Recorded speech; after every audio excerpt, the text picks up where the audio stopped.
Halo Mam, selamat datang di channel aku. Di video kali ini aku mau sharing sama Mam semua tentang bagaimana aku bisa hamil alami walaupun aku menderita PCOS. Dan artikel aku ini sudah dimuat juga oleh The Asian Parent Indonesia. Jadi jika Mam masih ingin baca, boleh ya Mam diklik di link yang ada di description box. Oke, langsung aja. Jadi salah satu penyebab ketidaksuburan seorang wanita yang menyebabkan sulit hamil adalah adanya gangguan PCOS.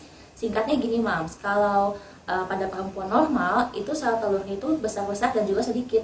Tetapi jika penderita PCOS, sel telurnya itu sedikit dan juga banyak. Tapi Mams nggak perlu khawatir karena penderita PCOS juga bisa hamil secara alami loh Mams.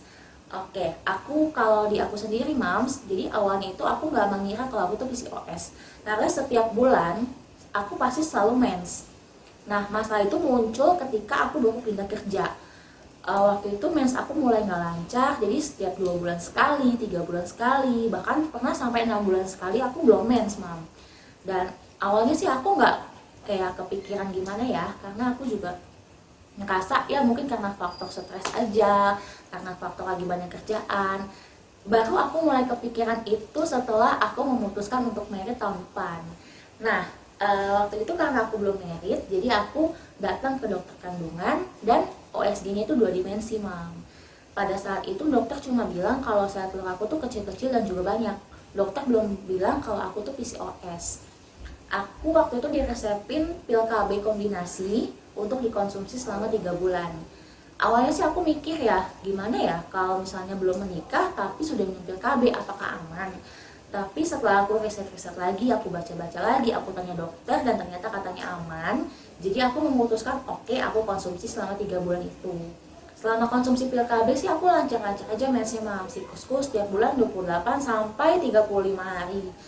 Setelah minum 3 bulan pil KB, ternyata masalahku dulu tuh balik lagi. Jadi mens aku tuh balik lagi nggak lancar. Setiap 2 bulan sekali, 3 bulan sekali tuh aku baru mens. Aku balik lagi ke dokter, tapi ke dokter yang berbeda. Dokternya itu cuma kasih aku vitamin-vitamin aja. Jadi aku minum vitamin itu selama kurang lebih 2 bulan sampai 3 bulan sama. Dan tetap mens aku makin gak lancar, makin 3 bulan malah makin panjang gitu siklusnya. Jadi karena udah kedua dokter dan hasilnya juga sama aja, aku sama salon suami aku waktu itu cuma bilang kalau ya udah kita program hamil langsung setelah kita menikah. Singkatnya setelah kita menikah, 1 minggu setelah menikah itu kita langsung ke dokter kandungan khusus yang fertility Mam. Jadi kalau ada SPOG itu ke dokter kandungan, di belakangnya ada tulis lagi KFER, khusus fertility. Jadi 1 minggu setelah menikah itu aku langsung ke dokter. Dan dokter melakukan USG waktu itu karena aku udah nikah, jadi USG-nya transvaginal. Dan kelihatan langsung sel telur aku tuh memang kecil-kecil dan juga banyak. Dokter sih menyatakan aku suspek PCOS, tapi aku tetap disuruh untuk melakukan tes darah. Itu ada sekitar 10 macam tes darah yang aku lakuin. Dan begitu hasilnya keluar, aku balik lagi ke dokter tersebut dan dokter bilang, oke, fix, ibu ini menderita PCOS.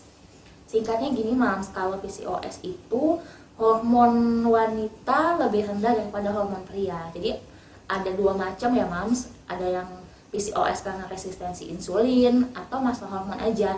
Nah aku tuh di bagian yang masalah hormon aja karena insulin aku tuh normal. Karena waktu itu aku masih pengantin baru, dokter menyarankan untuk aku konsumsi lagi pil KB selama 3 bulan.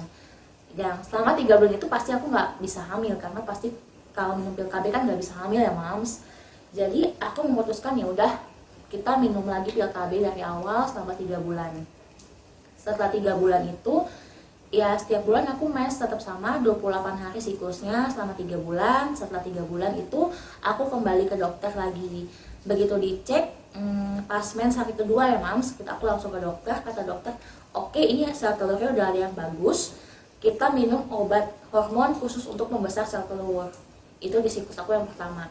Jadi aku minum obat pembesar sel telur yang diresepkan sama dokter itu dari hari kedua mens sampai hari kelima. Setiap hari 2 kali sehari di jam dan waktu yang sama.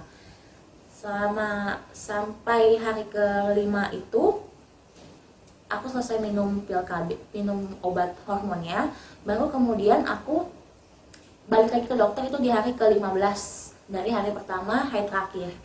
Dan dokter bilang, oh ada sel telur 1 sampai 2 yang membesar.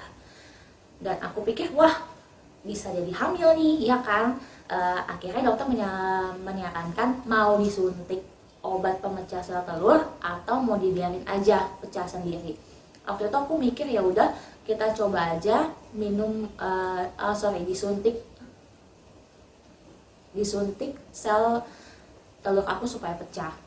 Begitu selesai, ternyata aku tuh telat mens, Mams. Jadi biasanya kan kalau minum BKB siklusku 28 sampai 30 hari ya. Ini aku telat 5 hari. Jadi udah hari ke-35 dan aku belum mens juga. Aku tuh mikirnya wah jangan-jangan aku hamil nih gitu kan. Ternyata pas hari ke-36 si merah datang. Artinya siklus aku yang pertama itu gagal. Jadi pas gagal itu ya sempat kecewa, sempat down, sempat marah. Tapi ya mau gimana lagi, tetap semangat untuk lanjut program hamil supaya lebih cepat juga prosesnya kan. Pas hari kedua menstruasi aku balik lagi ke dokter tersebut dan dokter kasih lagi obat hormon pembesar sel telur untuk siklus kedua aku. Pas siklus kedua ya udah sama, hari kedua mens aku minum obat sampai hari kelima. Pas hari ke-15 balik lagi ke dokter dan ada 3 sel telur yang membesar. Tapi ya udah, aku karena pertama udah pakai obat suntik dan gagal, jadi aku mau yang kali ini pecah alami aja. Jadi aku biarin aja, aku nggak mau suntik apa-apa, tinggal tunggu waktunya aja apakah positif atau mens. Ternyata pas 32 hari dari hari pertama hari terakhir itu aku ternyata datang bulan, aku mens, yang artinya siklus kedua aku juga gagal. Karena aku udah sedikit hopeless ya, setiap bulan ada 2 atau 3 sel telur yang membesar, masih gagal terus gitu kan. Akhirnya aku cari second opinion ke dokter lain. Di dokter lain cuma juga sama, aku dikasih obat yang sama karena responnya obat tersebut di badan aku tuh bagus. Jadi sel telurnya pasti setiap bulan ada yang membesar. Jadi dokter tersebut juga kasih aku obat yang sama, treatmentnya juga sama, nanti hari ke-15 balik lagi. Dan itu aku lakuin juga di siklus aku yang ketiga. Nah pas yang di siklus ketiga ini karena covid mulai melanda, jadi aku udah mulai gak ke dokter. Karena waktu itu kan awal-awal covid juga masih takut ya untuk ke dokter. Ternyata sel telur aku tuh pecah duluan sebelum aku ke dokter gitu. Ternyata siklus ketiga aku juga gagal. Aku mens tepat di hari ke-30. Berarti siklusku makin maju ya, dari 35 hari, 32 hari, 30 hari, dan ternyata siklus ketiga aku tetap gagal. Aku sempat mikir apa jangan-jangan suamiku juga ada kendala ya. Jadi waktu itu aku disaranin sama dokter, second opinion aku untuk coba kita analisa sperma. Ya udah kita analisa sperma waktu itu dan ternyata hasilnya bagus. Berarti masalahku ya cuma di PCOS aku aja. Balik lagi karena udah 3 kali gagal, aku udah makin kecewa ya, makin gimana gitu. Dibilang capek, iya, karena sejujurnya selain capek juga biayanya kan juga nggak sedikit ya, Mam. Setiap bulan aku harus ke dokter, aku harus beli obat, belum lagi mental capeknya. Terus kalau gagal itu rasanya sedihnya kayak gimana, itu kan tekanan banget gitu. Pas siklus aku yang keempat ya udah aku jalanin aja, ya udah terserah deh. Kalau siklus ini aku gagal ya udah aku mau istirahat dulu, mungkin aku mau jalan-jalan dulu, aku mau refreshing, aku nggak mau minum obat-obatan apa-apa dulu. Dan ternyata pas itu aku kepikiran ya udah deh, mumpung ada libur, waktu itu masih bukan libur sih, kayak work from home ya. Jadi pas itu aku lagi libur kerja, ya udah aku iseng-iseng datang ke dokter kandungan lain. Jadi dokter kandungan aku yang ketiga nih, dokter bilang oh ini diameter sel telurnya tuh udah bagus banget, udah 22 mili ya waktu itu. Ini kalau nggak hari ini atau besok itu bisa pecah atau ovulasi, mungkin kamu hubungannya hari ini atau besok aja gitu kata dokternya. Ya udah aku lakuin hal yang dokter itu suruh ke aku. Dan pas hari ke-30 aku ngerasa loh, kayaknya aku mau mens nih bentar lagi, soalnya keluar bercak merah gitu, Mams. Bercak merahnya tapi nggak banyak, sedikit kayak awal-awal mau mens gitu. Aku pikir ya udah bentar lagi mens, ya udah gagal ya siklus keempat ini. Ternyata pas ditunggu selama 2 hari kemudian itu tetap nggak keluar darah apapun. Pas hari ke telat 3 hari itu aku WA ke dokternya, dok ini aku belum mens nih, kenapa ya, aku takut sel telurnya tuh nggak pecah atau gagal. Daripada jadi masalah nantinya mendingan aku ke dokter lagi atau gimana ya. Dan dokter menyarankan waktu itu coba ibu tes pack aja, sudah tes pack belum gitu. Awalnya aku mikir aduh tes pack udah capek ya mams lihat garis 1. Tapi karena waktu itu disuruh sama dokter, ya udah aku lakuin aja. Soalnya kalaupun hasilnya negatif kan bisa cepat ditangani juga sama dokter, takutnya kenapa-napa. Waktu itu aku pulang kerja, langsung aku ambil test pack 1. Aku tes, ternyata garisnya 2, tebal banget. Aku mikir wajarnya test packnya rusak nih, karena test packnya aku stok memang banyak dan udah lama juga. Akhirnya aku ambil stok merek yang kedua, dan ternyata hasilnya juga sama, garis 2, tebal. Aku sempat mikir, wah jangan-jangan beneran hamil ya, jangan-jangan berhasil. Baru yang aku lakuin selanjutnya, aku ambil test pack yang ketiga. Ya aku 3 kali test pack dan 3-tiganya garis 2 garis tebal mams. Waktu itu aku mikir, jangan beneran nih aku hamil nih. Jadi waktu itu aku sempat kaget, shock. Aku langsung kasih tahu suami dan besoknya kita ke dokter. Pas ke dokter kandungan aku mikirnya, udah ada kantongnya belum ya?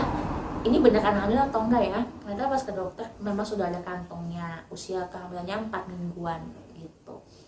Berarti aku berhasil hamil alami di siklus aku yang keempat dengan pembesar sel telur yang sama. Selama aku program hamil alami ini, yang aku konsumsi itu pasti vitamin ya mams, asam folat. Aku juga sempat tes darah yang tadi aku bilang, dan ternyata aku defisiensi vitamin D3. Jadi aku harus minum suplemen vitamin D3 selama aku promil ya. Pertamanya aku didosisin itu 5.000 IU, kemudian turun jadi 1.000 IU 2 kali sehari. Selain itu obat-obatan yang aku konsumsi ya cuma pembesar sel telur yang aku konsumsi di mens hari kedua sampai hari kelima. Selebihnya sih aku nggak minum apa-apa lagi. Aku nggak minum jamu, nggak minum madu, nggak minum apapun, nggak minum ramuan-ramuan yang aneh-aneh, enggak. Aku cuma minum obat dokter, rutin ikutin kata-kata dokter, yaitu jaga pola makan, jaga gaya hidup, jangan sampai makan makanan yang nggak benar. Terus jangan sampai juga berat badan itu nanti terlalu berlebihan. Sebenarnya aku sih nggak disaranin untuk turunin berat badan ya mams, tapi aku tetap rutin olahraga karena disaranin juga sama dokter 1 minggu 3-5 kali sehari, durasi 30 menit.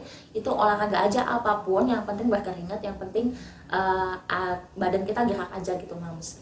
Selain itu aku juga jaga makan, jadi makanku itu aku jaga banget. Aku nggak makan makanan instan, makanan olahan, pengawet, pemanis, itu aku hindarin semua, termasuk kayak bakso, gorengannya juga aku kurangin juga gitu. Nugget, sosis itu aku nggak makan sama sekali. Dan yang paling utama aku kurangin nasi dan nggak makan makanan manis sama sekali. Tepung juga aku batasin, jadi aku cuma makan nasi itu sedikit, banyakin buah dan sayur. Enak sih, awalnya sulit ya mams, tapi balik lagi, aku tuh pengen banget punya anak, aku pengen banget hamil alami, aku nggak pengen bayi tabung. Kalau bisa aku pengen banget hamil alami, jadi aku tetap lakuin itu. Walaupun aku pulang kerja waktu itu capek banget, tetap aku olahraga 1 minggu. Aku bisa olahraga setiap hari. Durasinya juga gak banyak-banyak, aku cuma 30 menit batasin. Yang penting badan aku gerak, yang penting aku berkeringat, yang penting aku olahraga setiap hari. Itu penting banget mams. Jadi selama itu aku lakuin selama dari awal aku program hamil sampai berhasil kira-kira 7 bulan setelah aku menikah, aku bisa hamil alami. Dan sekarang anakku sudah lahir gitu mams. Untuk para mams yang sedang berjuang di sana, semoga ya video aku ini dapat menginspirasi mams semua ya. Semoga mams semua diberikan kesehatan dan apapun yang mams lakukan bisa berhasil nantinya. Oke, sekian dulu video dari aku ya mams. Ditunggu video-video selanjutnya ya. Bye!